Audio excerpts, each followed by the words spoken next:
Oh no, this is going to be an interesting show.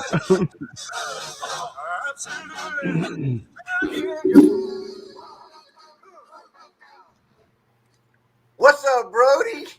What's up, Brad? Hey, Brody.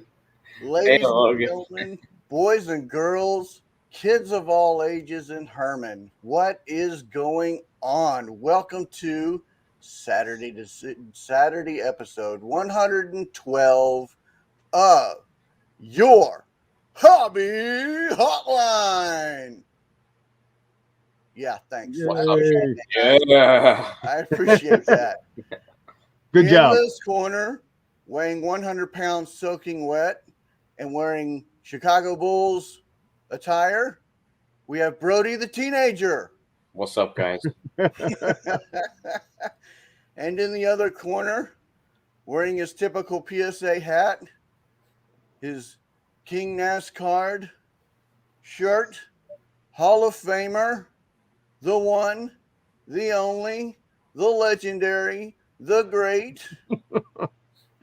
What's up, Logan? It's all good, man. I'm COVID free and collecting cards, so everything's good.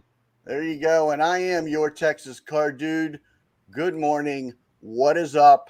And what is up at everybody at the sports card shop at Moco? We know you're watching. Get ready. Get ready for a great show. Brody, I have a question for you right off the top.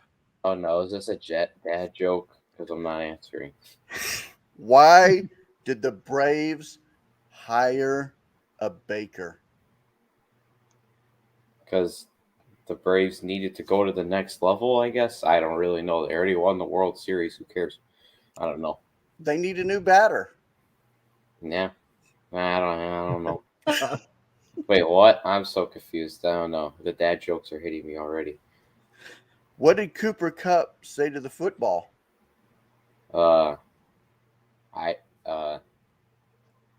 know there's something out of his jokes that's his last name's Cup, but I can't figure it out. Catch you later, dude. Okay, stop. I get it, but just stop. So what do you call a baby with a drum? You can do it. You can do it. I have no idea. A baby boomer.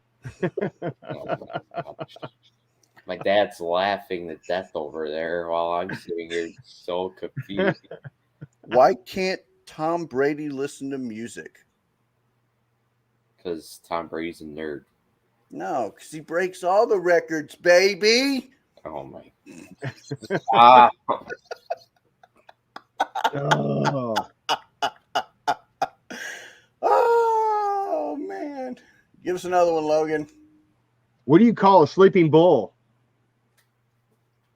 Sleeping bull. Honestly, I don't know. A bulldozer. Oh, this is near and dear to you, heart, Brady. Why did Sean Payton go to the bank? I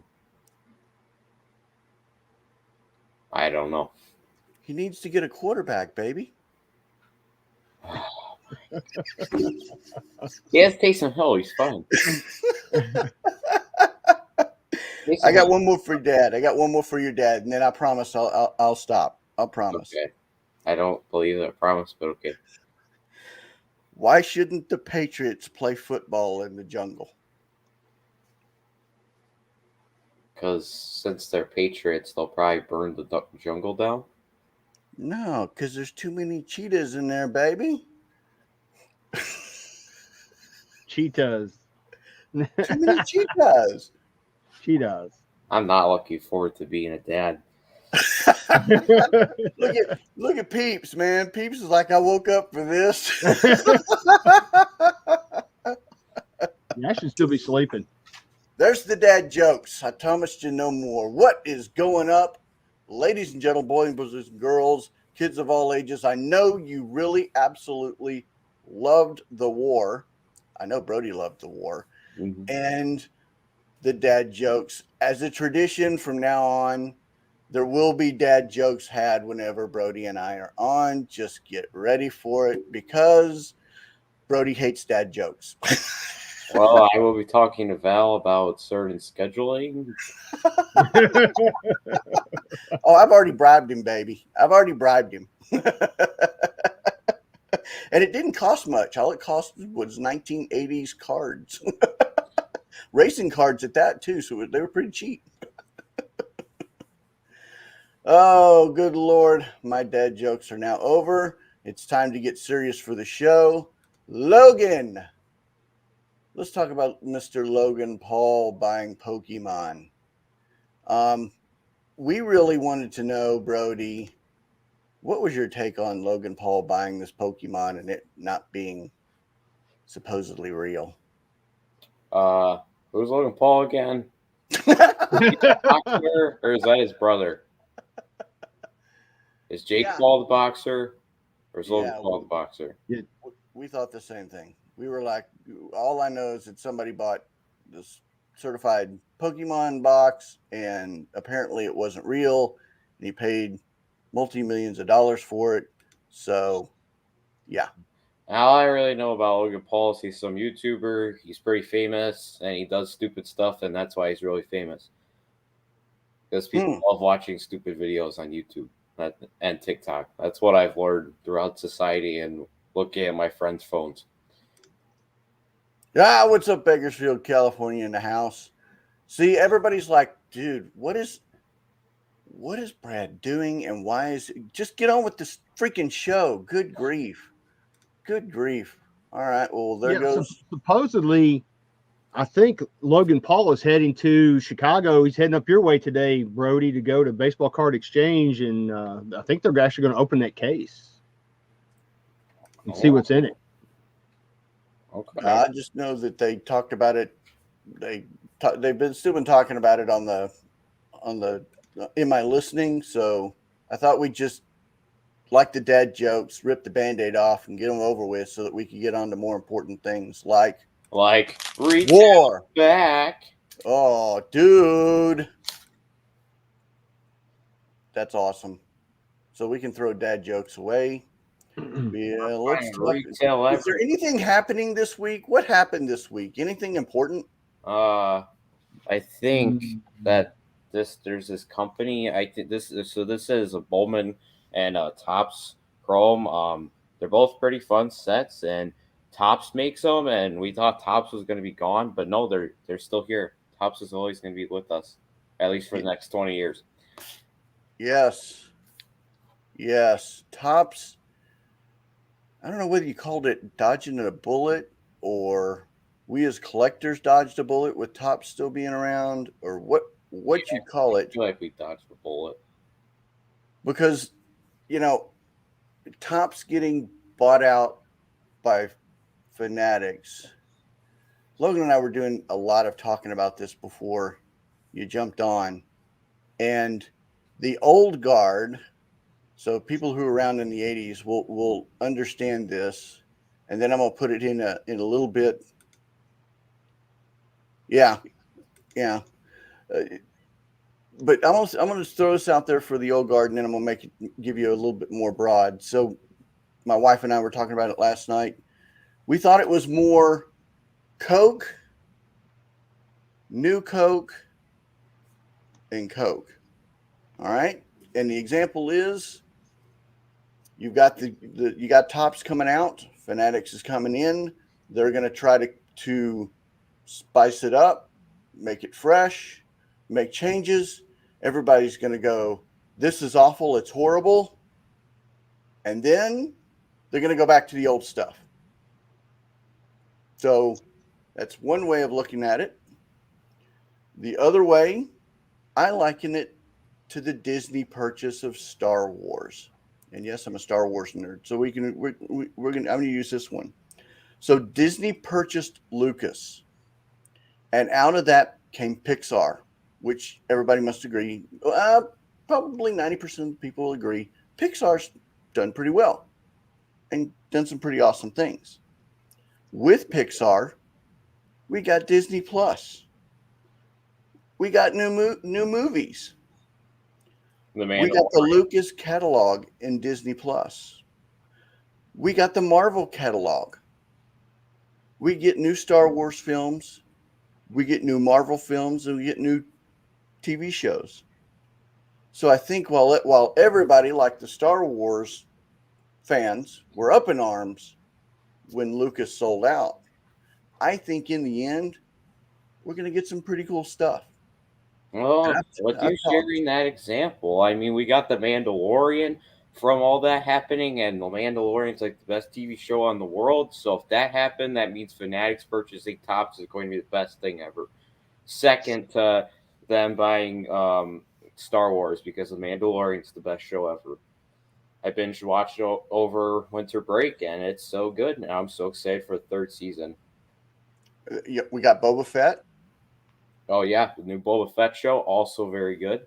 We've also got 3 new movies that are planned that are already in production. There's We've got also an Obi-Wan Kenobi show yep. they're doing soon. I think after the Boba Fett one. They're doing a Yoda movie. So I mean, there was pain initially. There was pain initially. Nobody liked it, but today, looking back, pretty good stuff has come from it. Ooh, my mom likes it because she just thinks Baby Yoda is the cutest thing in the world. What do you think, Logan? You've been too quiet.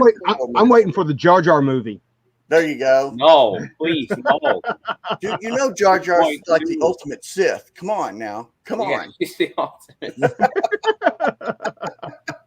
He was the ringleader.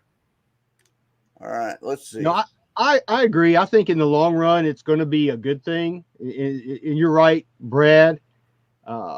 It's just getting through the initial pain and the initial shock of all the things that are going on. I think, it's going to be a good thing for Tops to continue doing baseball. I mean, for now, it's just business as usual now, I think. It's just, now they've got, the backing of Fanatics. Yeah. Yeah. And this is a very interesting question. Mr. Newman, hello, Newman, and I were talking last night, and I think Fanatics is good. I don't think they have to buy Panini. What are they buying Panini for? Mm-hmm. They don't. Tops Chrome. Why do you need Prism? Yeah, they make their own Prism. They can make their own Immaculate. They can make their own. I mean, you're gonna come out with some different technology out of this. That I don't think they need to buy Panini. I don't think they need. I agree. I don't think is that 70 card show. I don't think they're irrelevant. I don't think any card company's irrelevant. I mean, you still got Onyx that puts out great products. You get Wild Card that puts out great products. I don't think any is irrelevant, but I get his point. And Panini still has NASCAR, UFC, WWE. I'm probably missing some stuff too. Yeah. Fortnite too. That's another one. Yeah, and Topps still has their Bazooka. They still have the rights to their movie properties. So, and the Garbage Pail Kids. So Bazooka, Topps, Candy Confections will still be producing cards, just not the sports stuff. And they don't agree. They don't need Panini. They would rather. They don't. And then Canton Card Collector, I'd rather see Fanatics buy Upper Deck. But yeah, they don't need it. And who was it that somebody made a great point? No, Dr. Beckett made a great point that if they try to buy Upper Deck, then I think the government the men in black start sniffing around and you get some people, some older guys like some dude named Chris Harris screaming Monopoly. And I don't think they want to do that. I don't think that. I think that's bad for them. So I don't think. Let's see. What's Kevin Jones? Fanatics retaining top staff. We just talked about this. Logan, what do you think about this comment from Kevin Jones? Yeah, I mean, I think it's a good thing that they're not getting rid of anybody and they're keeping everybody. But yeah, I think I like the comment about, possibly needing a new creative director. I think some new blood would definitely help there for sure. Well, what do you think? We think do they keep all the people, Brody, or what happens? What do you think? I think they will. I don't think there's a reason to get rid of anybody. I mean, we all see Emily Kless, and she's done a great job replacing Suze, and um, everybody seems to like her. And I think people love the Tops booth at the National, so I think they could keep that the same, easy. Pack Wars and the Card Wall. They do signings there and stuff like that. So I really don't think there's any reason to get rid of anybody. I don't think she succeeded, Suze. I don't think anybody succeed. I think she just she's doing it. Call in. You want to make a comment, gripe, complaint, nag, or even if you want to tell Brody a dad joke. No, Well, that's illegal. Yeah, you can call in with dad jokes. We'll take that. That's right. That's right. So I liken it to, if you buy a restaurant and you buy the groceries, then you're going to want to say in who cooks the food, and you're going to have a say, what's up, Rich Klein? And you're going to want to have a say in how the food's prepared and how the food's delivered. So I think most of the people's positions I think everybody's safe right now. But anytime somebody comes in and buys the company, eventually fat's trimmed and, new people come in. Yeah.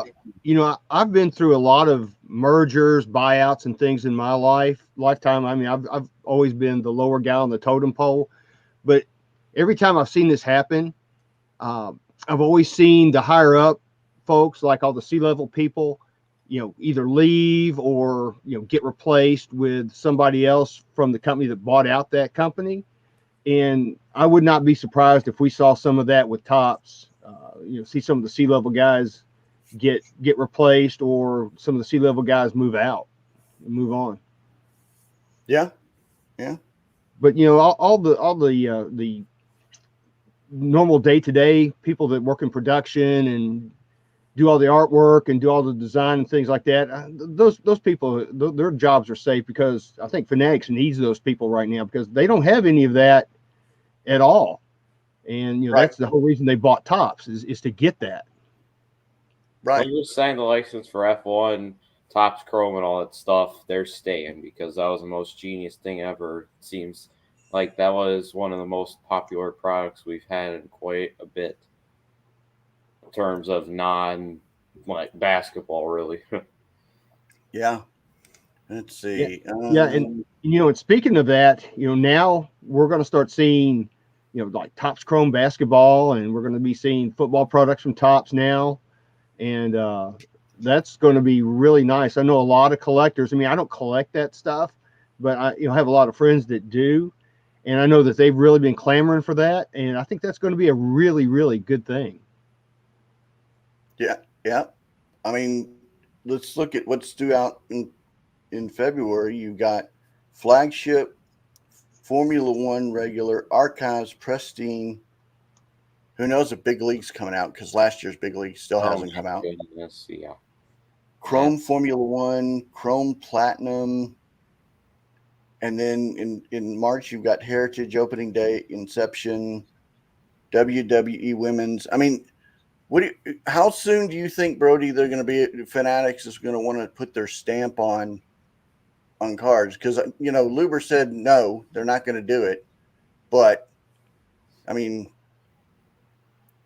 when do you think we're going to start seeing Fanatics really put in their label or their stamp, for lack of a better phrase? I think it will be a couple of years. I don't think there's reason really to rush into doing this. I mean, Tops has it under control, I think, for now, pretty easily.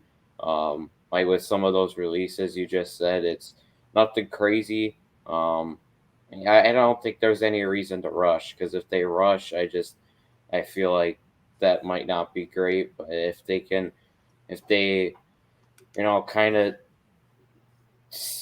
see what Topps is doing for a couple years and how they manage one like with big league, but not getting released. Like how Topps is managing stuff with getting products out, how the products are their cards getting damaged in there? Kind of see what Topps is doing wrong, and then kind of go from there. Yeah, I think that Fanatics is going to probably sit back for a little while and watch, because they need to learn, because they've never manufactured cards before. So they at least need to sit back, watch, and learn. And then once you see that process and evaluate that process, then yeah, and now maybe I can start making some changes, maybe making some enhancements, and try to make the product a little bit better. And as far as the naming on the cards, I'm with you, Brody. I think it's going to be a couple years before we see Topps, a Fanatics company, on the back of these cards. So it'll take them a little bit. Yeah, they have a little experience with cards. I mean, they've done. This is where it becomes interesting if they will buy Panini, is because they've done some work with Panini. They had Prism Fanatics sets for basketball, Contenders football. I don't know if they did them for both sports, but I know they've done a couple sets that were exclusive, like blasters, on Fanatics' site. There was like exclusive parallels and stuff like that, exclusive to that box. So they have worked with a company, Panini, in that. So that's also something to keep in mind. Yeah, it's a great, the possibilities of us getting something truly as awesome as The Mandalorian or something like that, that's just that great. That's what I'm looking forward to. That's what I'm looking forward to. Is that once they settle in and you get so, and that's, typically year and a half, they get settled in and go, all right, who's got the creative ideas? Mm-hmm. That's when you're going to get out of the bottom. Let's use a Marvel example. That's when you get some dude like Max down in the bottom of the basement who goes, hey, wait, I've had this idea for years. Let's try this. And then all of a sudden you get Electro. That's what I'm liking. And I'm all over the Star Wars. I don't know why I went down this road, but if you think about it in that aspect of how cool and how great it could be, it's pretty awesome. Mm-hmm. It's pretty awesome. Now, will there be some bombs on the way? Yes, there will be some bombs on the way. Are there going to be mistakes? Yep, there's going to be mistakes, and we're not going to like it. And there's going to be some people that highlight it and pound their fists and go, this is why they shouldn't have bought Topps. This is why Fanatics needs to stay out. My name is Logan Ward. They all are awful. I'm a Hall of Famer. Then you need to listen to me. You're going to get that. And you know what? It's okay. People are human. They're going to make mistakes. So chill, dog, chill. This is a great, what about the NFT market and eTopps coming back and them doing something like Upper Decks Instant and fulfilling through normal channels? Where the distributors come into play? What about that shop in Cooperstown that was a Topps, Dave and Adams shop? How is that going to affect everything? Just the possibilities are just awesome. Mm-hmm. Yeah, I'm with Peeps. I like eTopps. I enjoyed that, and one of the reasons, of course, is eTopps did have NASCAR, so I was glad for that. But I think having eTopps back would be awesome. Yeah, and this Topps name essential. What do you think of that term, Brody? What do you think of this? Where someone says the Topps name is essential in the hobby? Yeah, Because that's a bold that's bold. Yeah, I agree. I can't really imagine the card world without there being Topps baseball being put out every year, and it especially being a kid, because obviously Topps very old, so I've always had Topps baseball and I had Topps football for a little bit there, but I it seems essential because like when Tops comes out for me, I'm super excited. But the one thing, especially this year, that seemed to hit me is once we got to update, I was kind of tired of seeing Tops that set. Like that's just me. I feel like it is essential, but I feel like maybe they need to change some of their release dates. I mean, I know this is a little bit of a different conversation, but with this design, I wasn't a huge fan of this design, but I didn't really like once we got to update, I was tired of opening that design. That's Yeah. just me because Yeah. you have Tops Chrome, Tops Chrome Sapphire, Top Series 2, Update Sapphire. Who knows? They did last year. Maybe that will come out. There's so many with that design, which once we got the Tops update, I was kind of done with it. Um, but yeah, the Tops name is just so important. It to be Tops with all these sets, and Tops Now is another one that I think's kind of been an essential name for a while.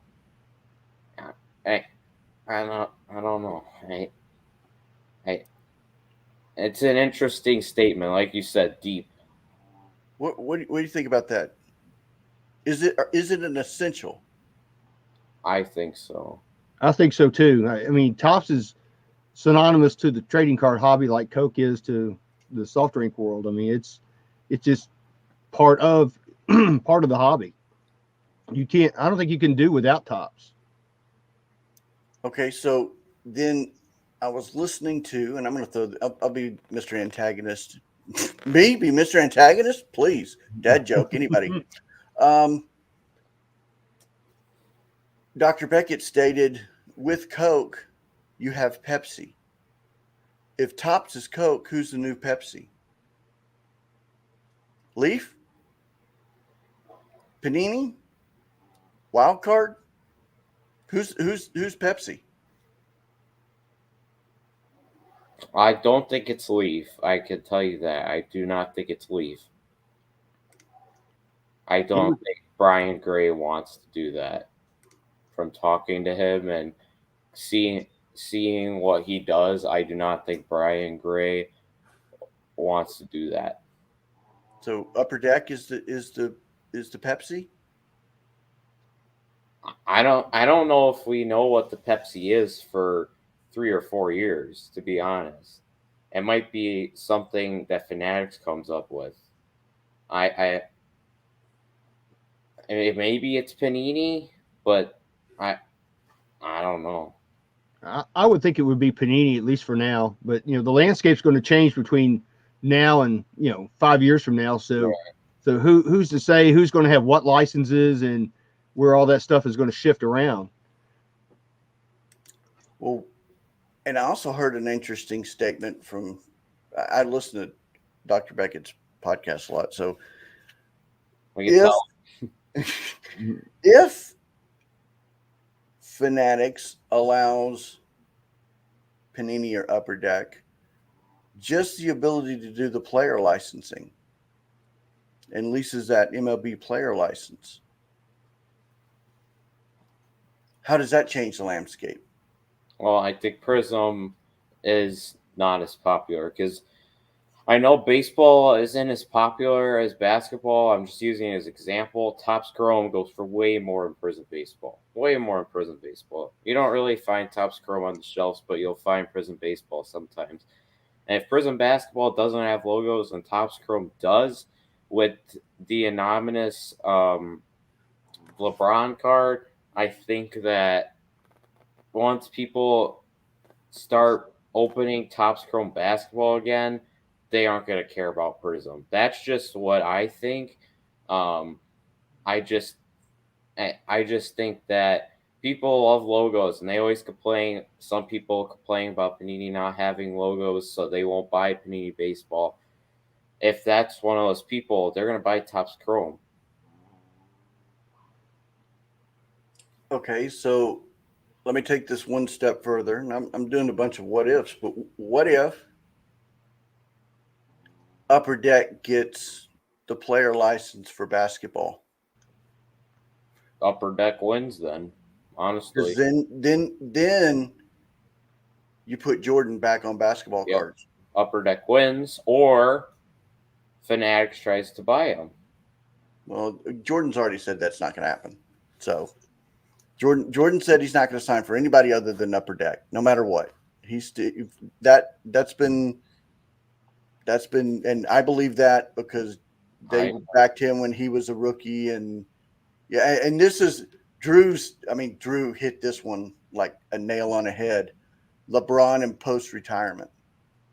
I mean, you're talking about about Kobe's estate. So you've got those three big heavy hit. I mean, you still got, Tiger Woods. Yeah, you've got Tiger. Imagine putting Tiger on some cards.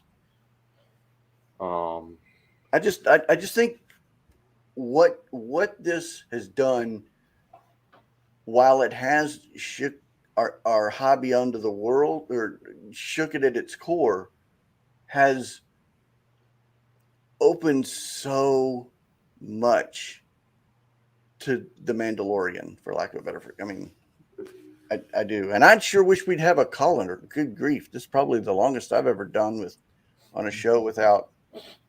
Yeah, dude. If we don't get a caller, I'm going back to doing dad jokes. Oh gosh, somebody call in, please. Logan says it. No dad jokes. Yeah, my allotment of dad jokes are done for the day. But you guys were talking about or just player licensed cards with no logos. I think the days of cards with no logos is probably going to coming to an end. I'm just for the love of God. Wow. I agree with Logan. I think it's going to fizzle out. Yeah, I mean, I remember back in the 70s when I was a kid, when I was your age, Brody, and we had the discs and things from that Mike Schlichter Associates MSA, and those cards were really cool because back then Topps still had their monopoly. There wasn't a whole lot of cards and things. No, he froze. Uh-oh. Dad joke time. No, I put my dad jokes behind me, man. Oh no, this is not good for me. I might need to. There's nothing stopping Panini and or others making similar play exclusive deals to boost their brands. I agree with Rex. Dad jokes broke it. Very true. And even the threat of dad jokes broke it.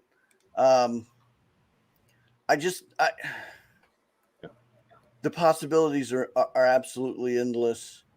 Yeah, and Topps is doing this thing with these younger players that are going to college now, and high school players, the Topps Now stuff. They just had a set with one of the freshmen on Michigan State that's starting and playing pretty dang well. I mean, Michigan State's in the top 10 right now. So that's another interesting thing. Topps has done some interesting things that I think Fanatics is going to oversee it. They're going to see what they like. They're going to see what they think needs to change. And when will that be? A couple of years probably. I don't think they're going to do it in next year. I don't think they're going to do that. Hopefully I'm 18 by the time they say something, because that'd be nice, because then I know what I'm spending my money on. But we'll see. Well, it's a long way ahead, most likely, but I don't know. There, like you said, there's so many possibilities, so many what ifs.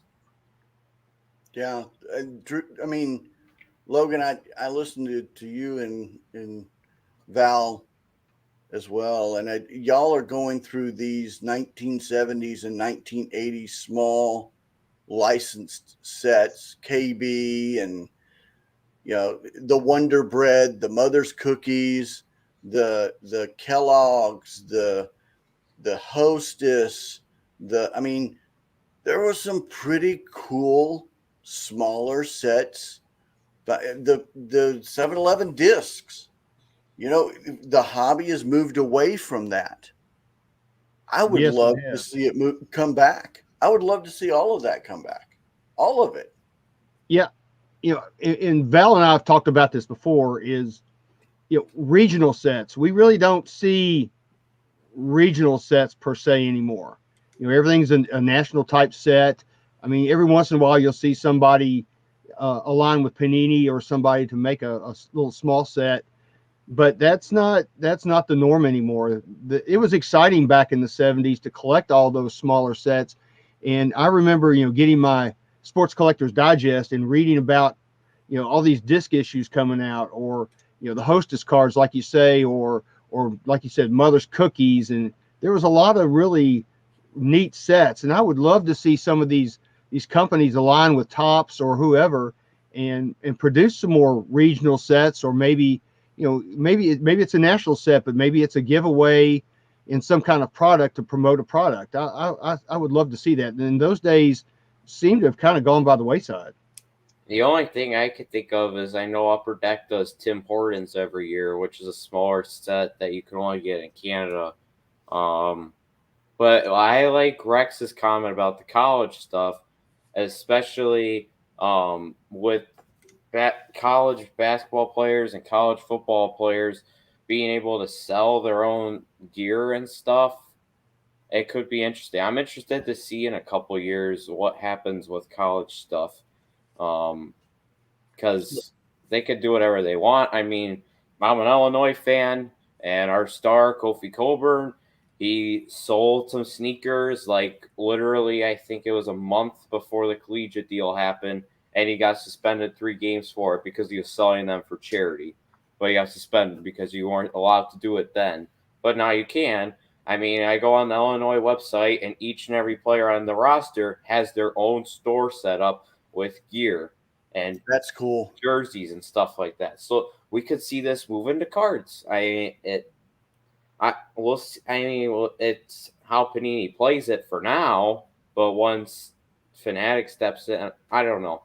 There's so many what ifs and possibilities that could happen, and I think Brad has another what if. What do you got? Yeah, so yeah, you hit something there that just, I mean, college basketball is huge.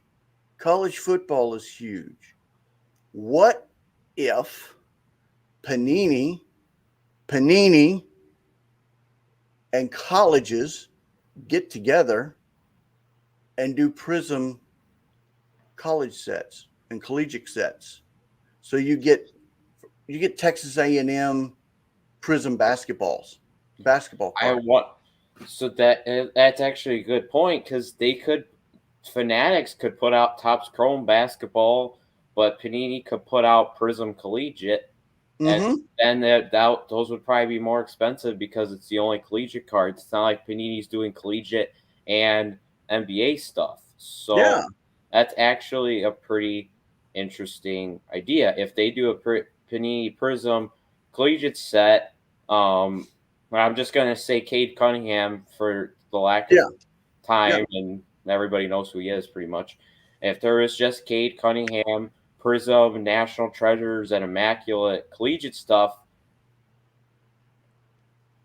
and there's no collegiate stuff for Topps, that also means that Topps has to wait longer until they can put out basketball sets because Panini's first couple sets are always collegiate.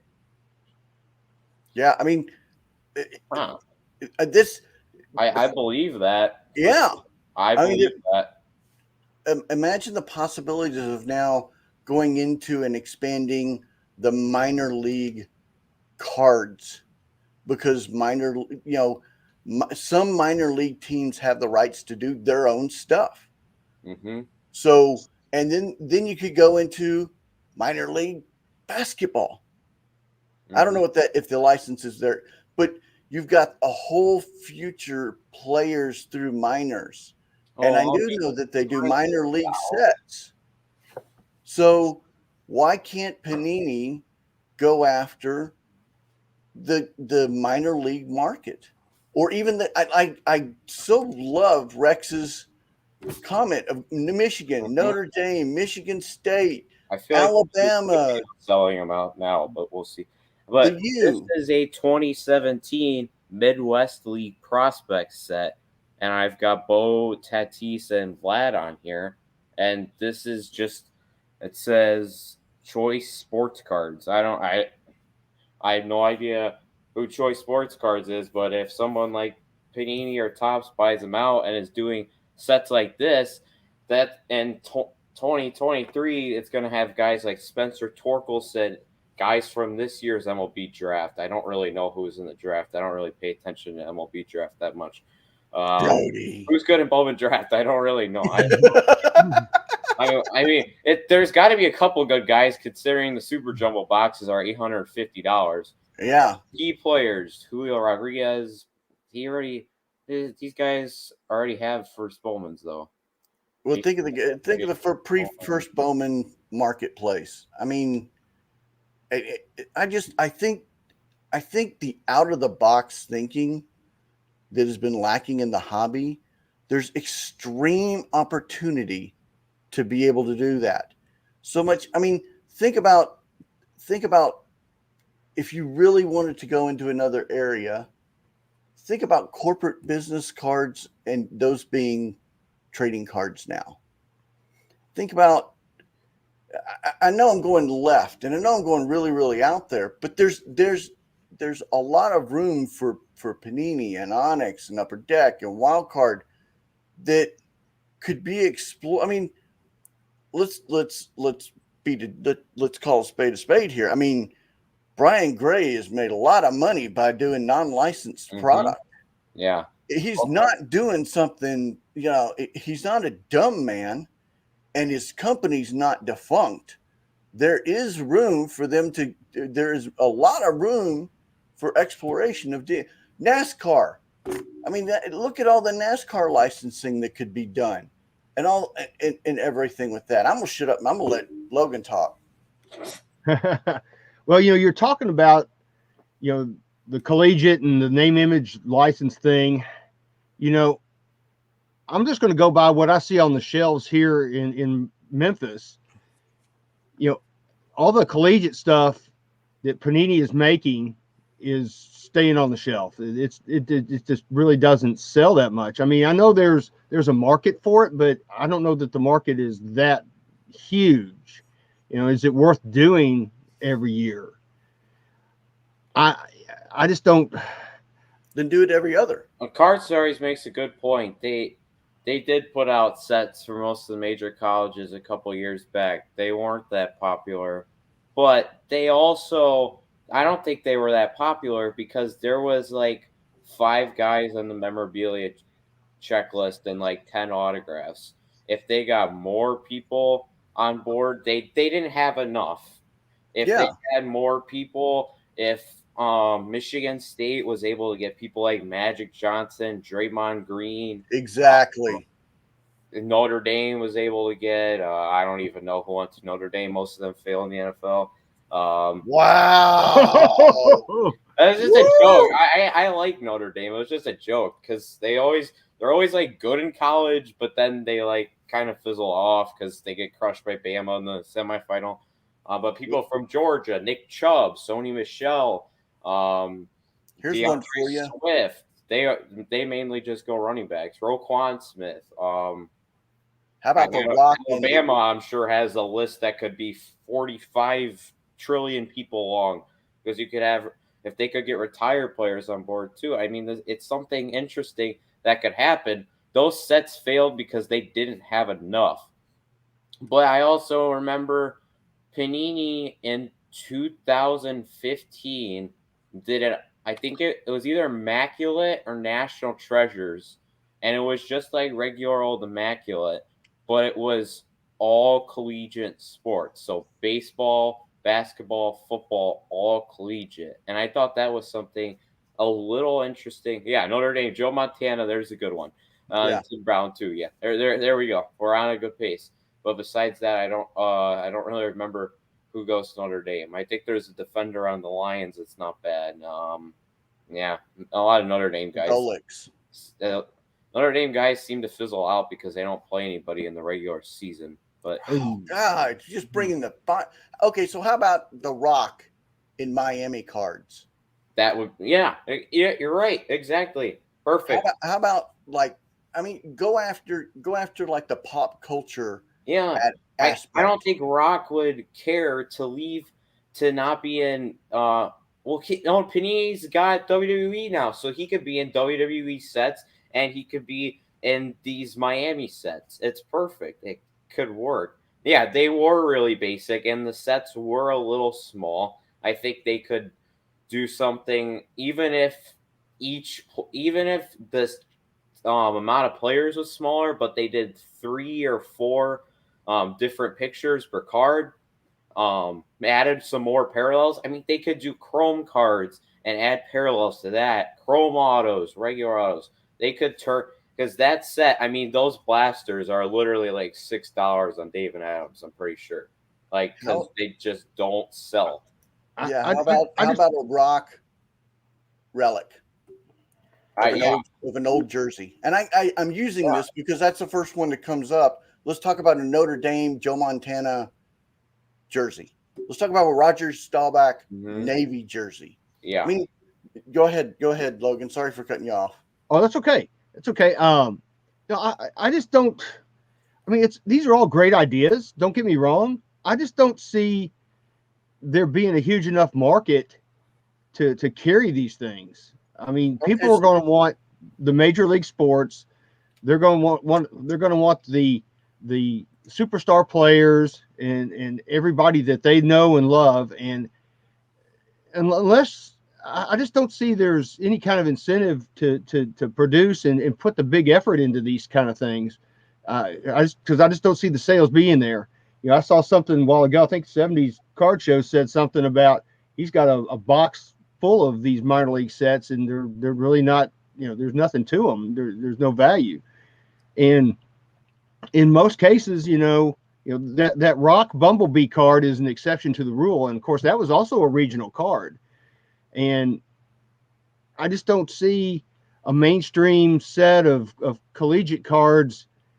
I mean, it'll be nice for that particular demographic, that area of the country, but countrywide, I don't see it, because I've seen blaster boxes of like the North Carolina Tar Heels cards here, and they sit on the shelf. Nobody buys them. They're still on the shelf at Walmart. Yeah, they did too many colleges. There was too many colleges that didn't have good enough players to be excited about it, really, unless if you were a die-hard Kansas State fan or something.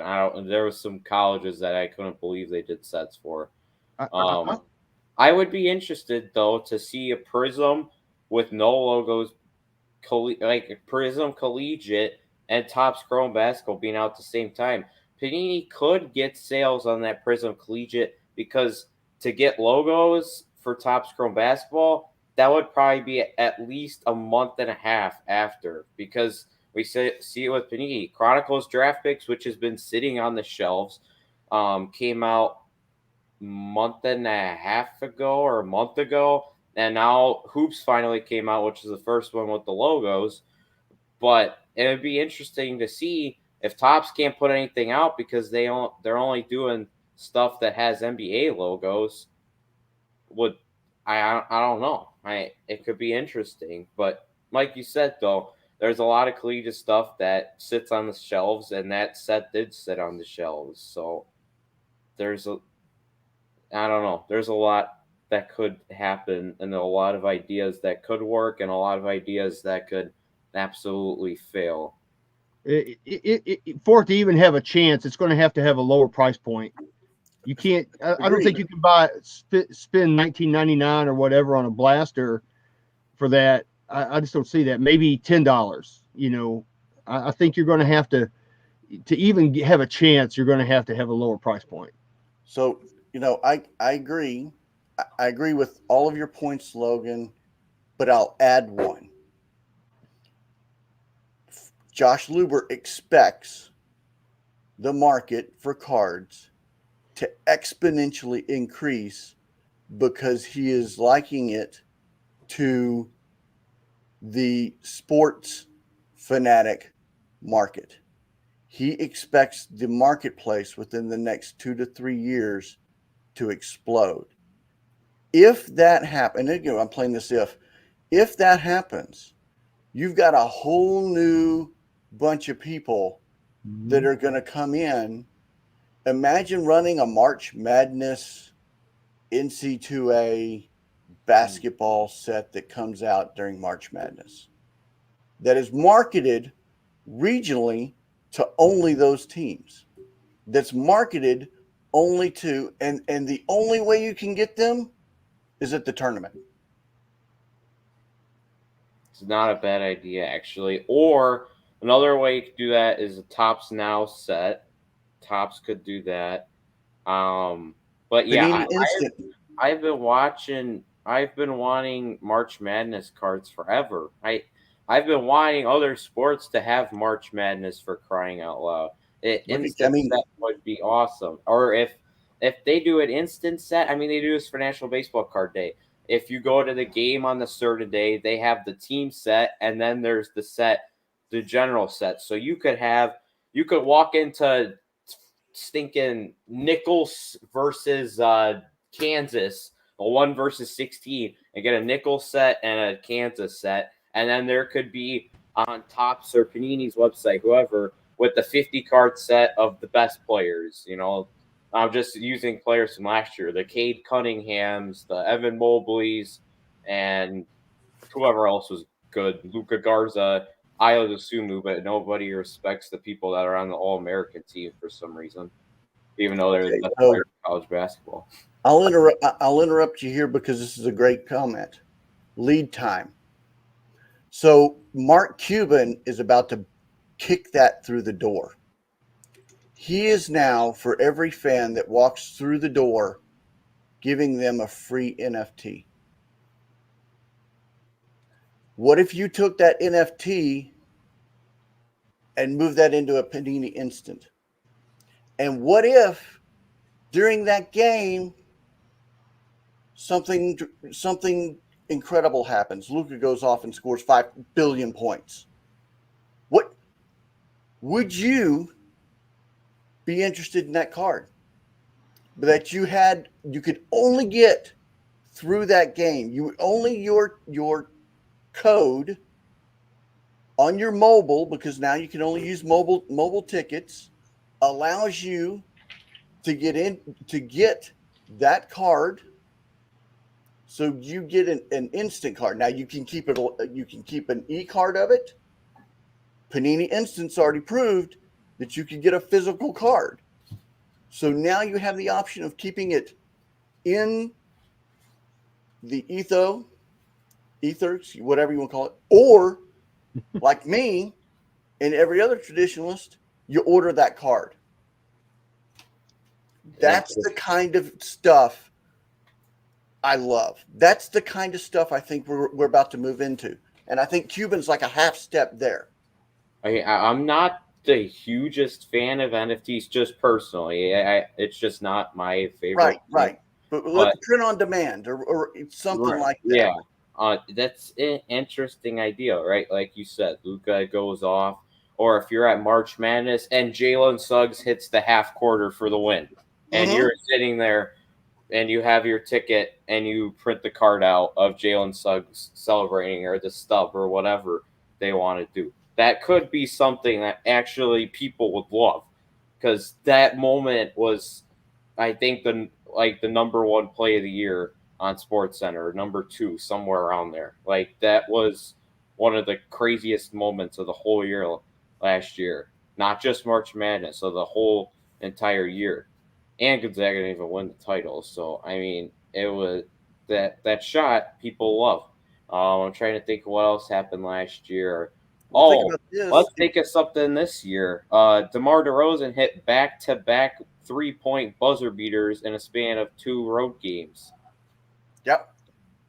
If you have either of those tickets, or if you have both tickets because you're just an obsessed Bulls fan, Now put your seat and your row on that. well, I'm just going off of this sports card investor Jeff.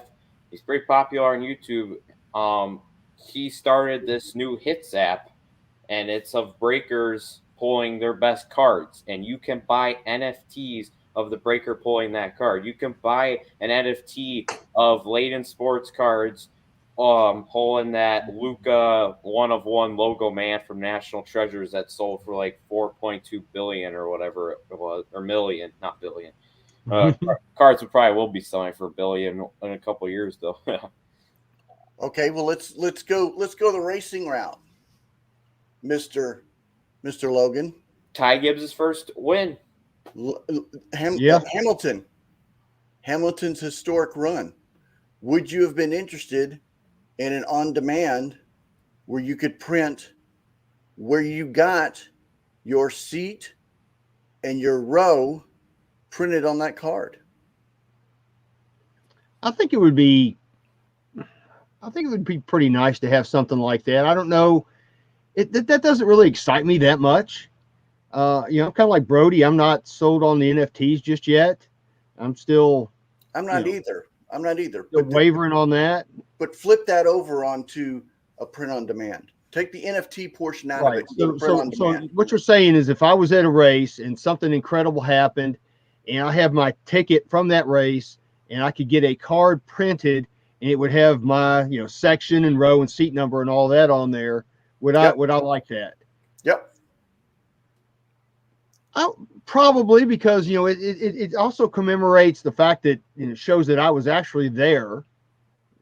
And I would like that piece of it. Might be something that I would get, you know, if it could get graded and maybe get graded or encapsulated. But well, then think about if you're with NASCAR and with hockey, with players being so accessible, or randomly player signs it, especially in the minor league or in the NC2A, you get a random showed up. They probably have to all be stickers, autos, but that's not a bad idea either. But also thinking about this too, you go to the first Bears game, and they have 7 players debuting in their first game as either a Bear or as a rookie.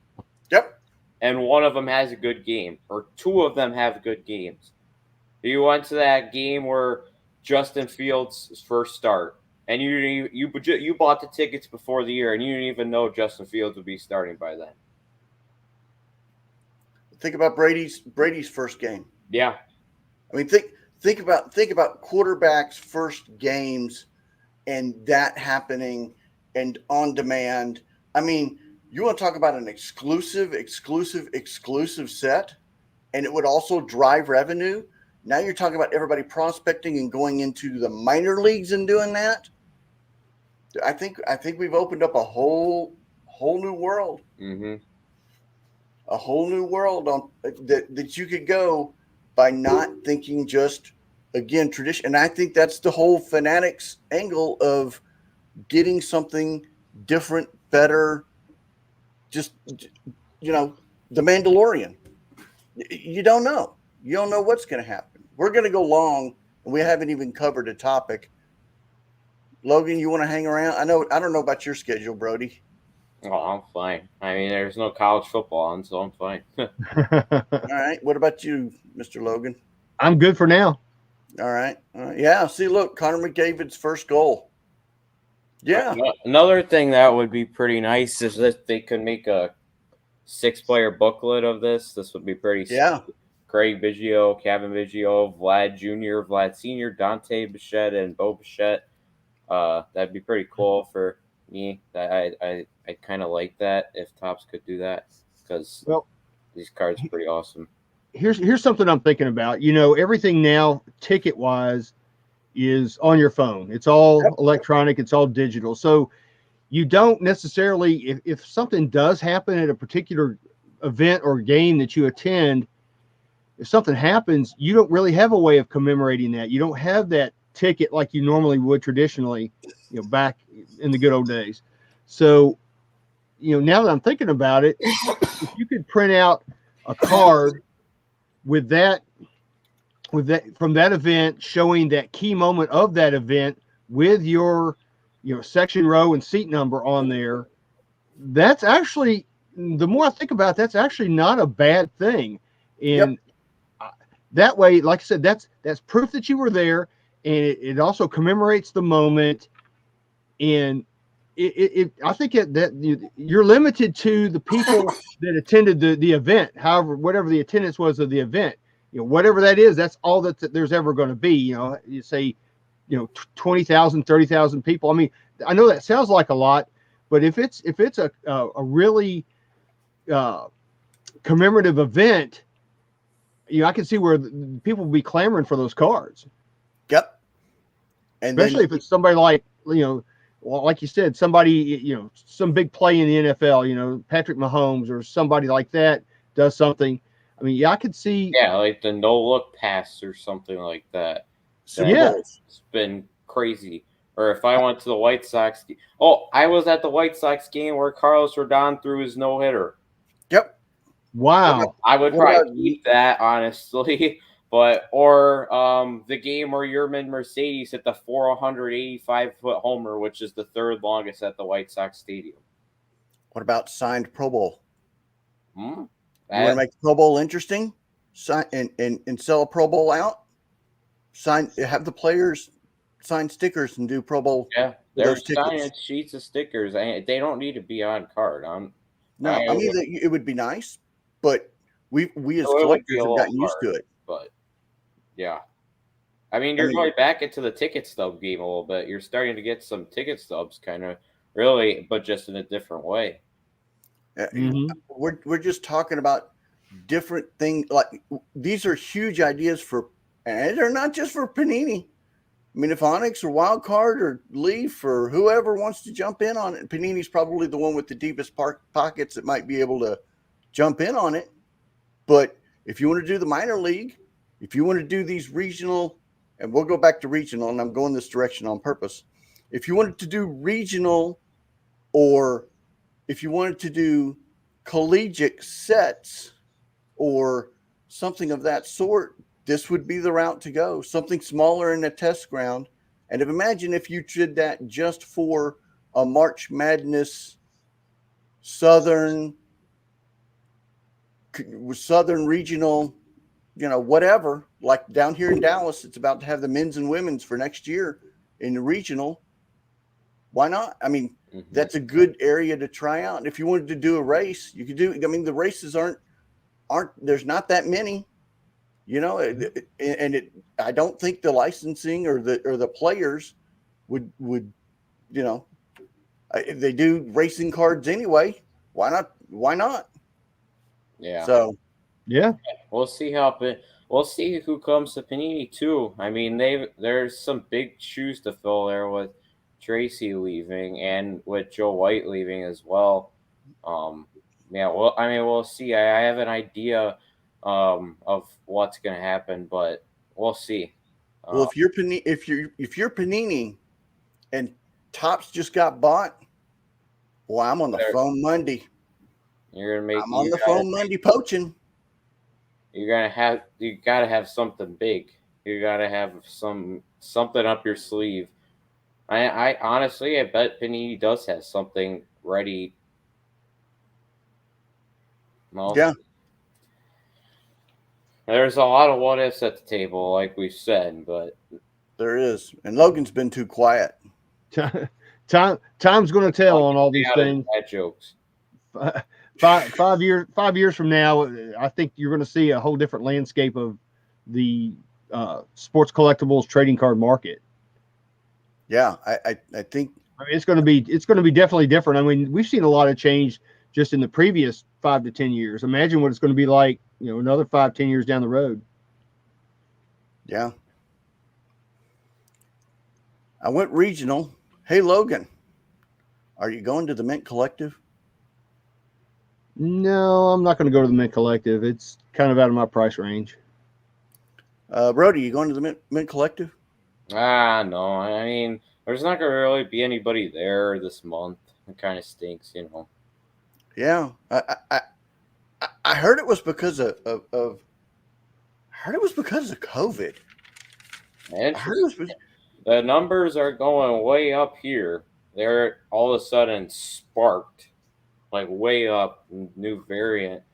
I'm not getting political or anything like that, but I don't know. All of a sudden, we were here and we were, it was going down, and then all of a sudden, joink, it went like way up. And it Yep. doesn't surprise me because we're like 7 days after New Year's, so it honestly doesn't surprise me. So, Brody, if they canceled it because of COVID, then how come there's an Adele concert that hasn't been canceled yet at the Coliseum at Caesar's Palace? That's the thing. It's a 41,000 venue. That's the thing. When I saw that, then I'm like, huh. Hey, Logan, if it's because of COVID, why are they still having National Band Day at T-Mobile Arena that's still got 19,500 people that are going to be together? That's a good question. Maybe they're wanting to try to sell more tickets or something. I don't know. Yeah, Brody. And again, if it's because of COVID, why is Circus Stadium swim pool still open at 4,000 capacity? The only thing I could think of is one of the speakers is got it or something like that. That's going to be there. That's the only thing I can really think of that would make logical sense. And Logan, if it's because of COVID, why did November 2020's occupancy for hotels be the highest it has been in a year at 90.7%? And they did $1.1 billion in revenue just in that month. Why? And if it's really because of COVID, why did they just have CES with 80,000 attendance? Maybe people feel like the prices of the tickets are a little too high. I mean, I'm with 70s. I'd rather take that money and spend it on cards. I'd rather have something tangible than spend all that money for, rooms and tickets and airfare and rental cars and Ubers or whatever, and take that money and have something tangible, because you're looking at a huge for the average Joe collector like me. That's a pretty large cash outlay to go to something like that. It's just not in my wheelhouse. And you know what, Brody, it could be future. It could be in the future. We're going to cancel future events. And if that's true, the UFC Apex, where they're holding this brouhaha event, why is there on the next weekend the fight still on? That's got 1,500 people going to be there. That's absolutely so. Why have they canceled that? I don't know. Well, yeah. I don't know. But if you're going to say it's because of COVID,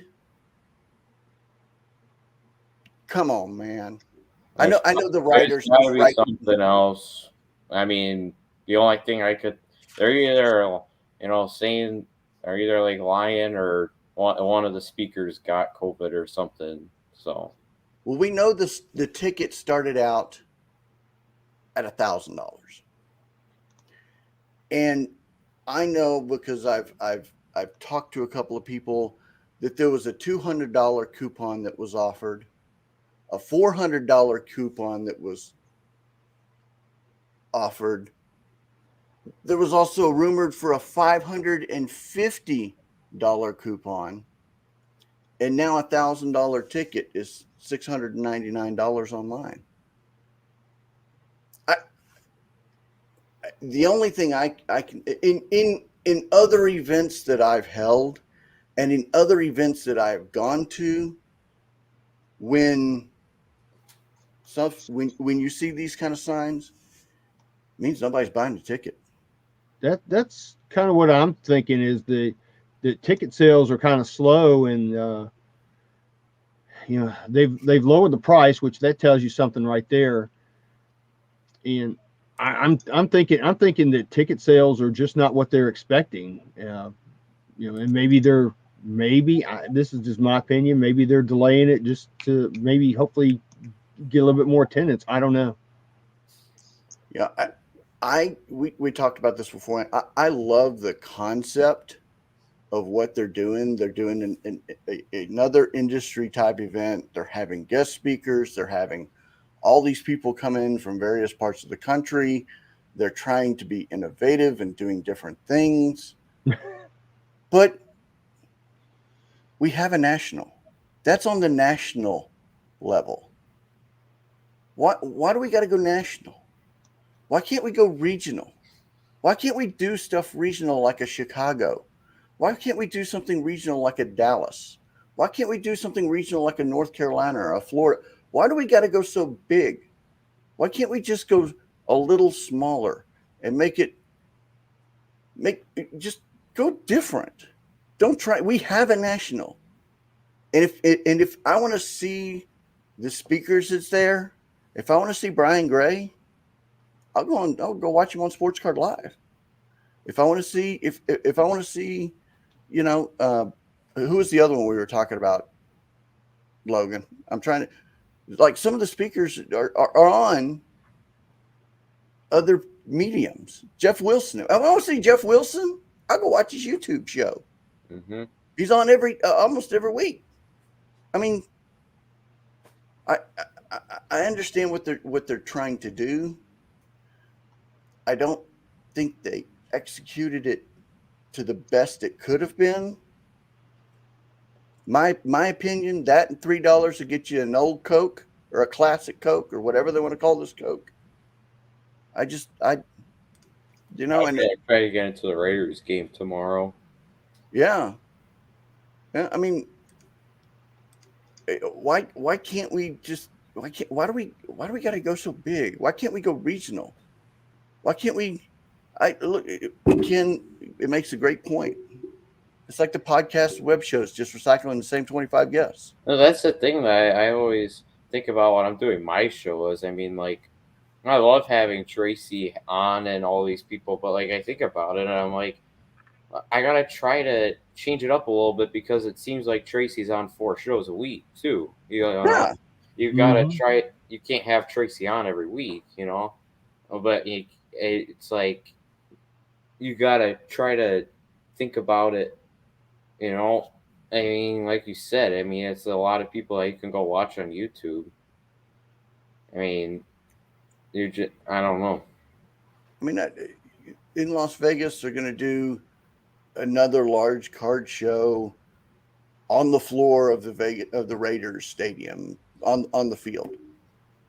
Didn't they do that for Topps Rip up at the Star for Dallas? Yeah. I mean, I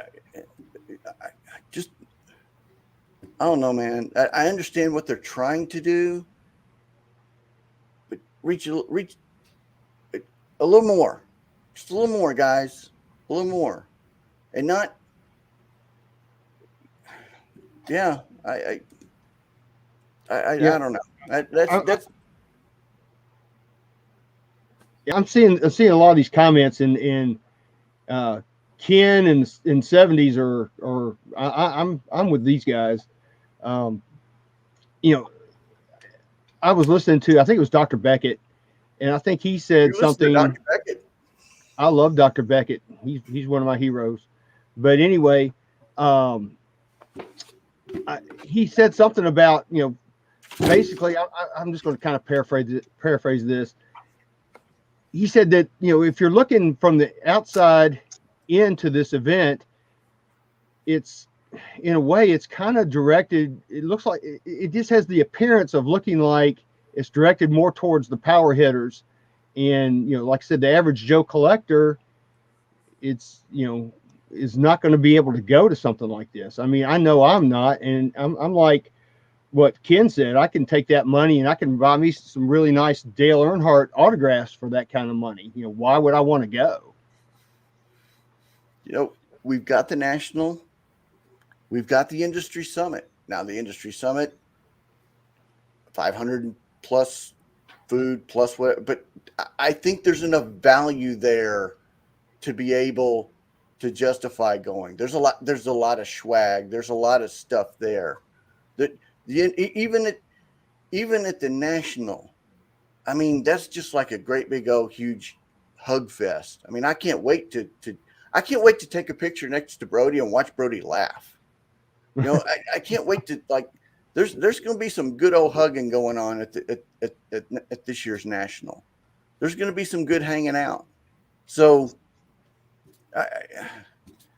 I just do we need I just want someone to go smaller, more regional, and more educational.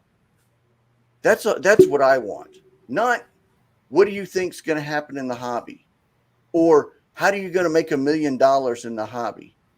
Which I really hope that you go look at who the speakers are in how do you make $1 million or how do you become a millionaire in the hobby. I really hope people go look and see who that is on that panel. But we don't need, I don't think we need, I think we need back to basics. We need, because with all these new people that are supposed to come in, are we going to blow them out of the hobby too? And what about guys that are still learning? Yeah, I think there's just different levels of the hobby at this point. The people that are going to the Mint Collective are probably people that, have been in the hobby for a long time, spend more money on it. But, yeah. I mean, there's Mr. Newman, right? Hello, Newman. There's Mr. Newman. James Hey, Newman. John. Vintage, speaking the truth. We had 97 different people on Sports Card Nation. Right. Yeah.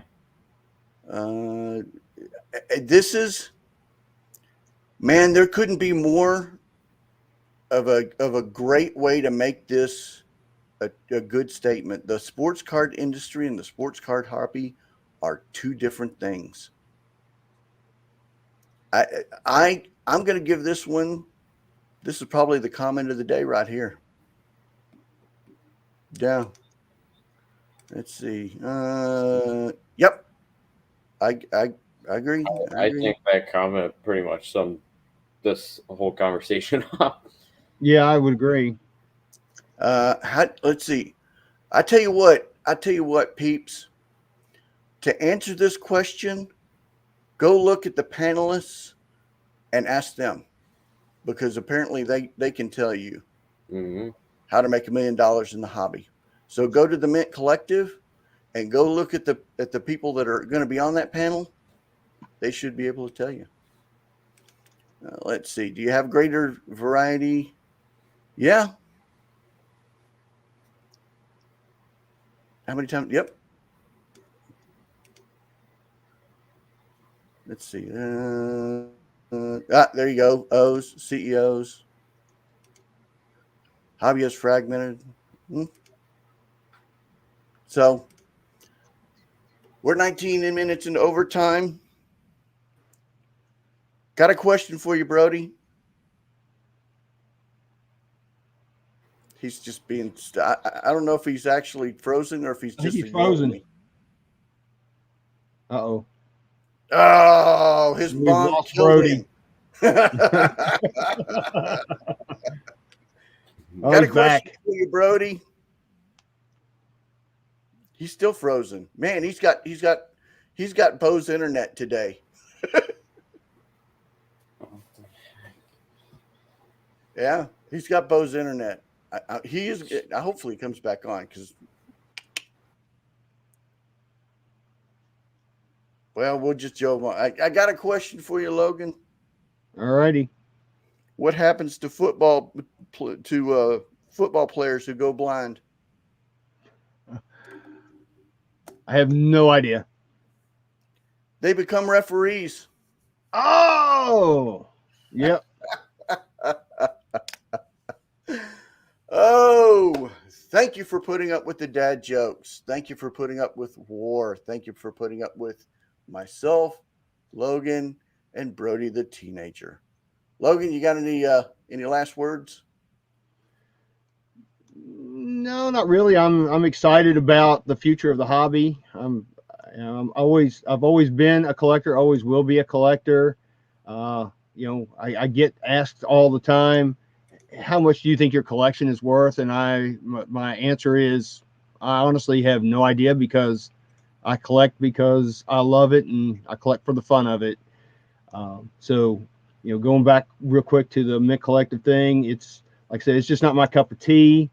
I won't be there. I mean, whoever goes, I hope they have fun. But again, it's just not my thing. I will not be there. I am looking forward to this upcoming NASCAR season. I'm looking forward to the Daytona 500 here in a few weeks. So that's going to be fun. Can't wait for that. Still doing NASCAR radio with Val and Jason. So people can check that out. It drops like late Thursday night every week. And I think we do a pretty good job with NASCAR. So check that out. That's awesome. I'm back. Hey, You Brody. missed the dad joke, Brody. Just missed the dad jokes. Yeah, I have a Hobby Life show on YouTube with Tracy Hacker talking about his new adventure today at 6 p.m. Central. I'm also be giving away this Mosaic Cello Pack along with a couple other prizes. So, yeah, make sure to come to like, chat, and check it out. And then you can follow me on Twitter at BrodyTK and on Instagram at BrodyTheKid1. Ask Tracy when he's going to get hired by Fanatics.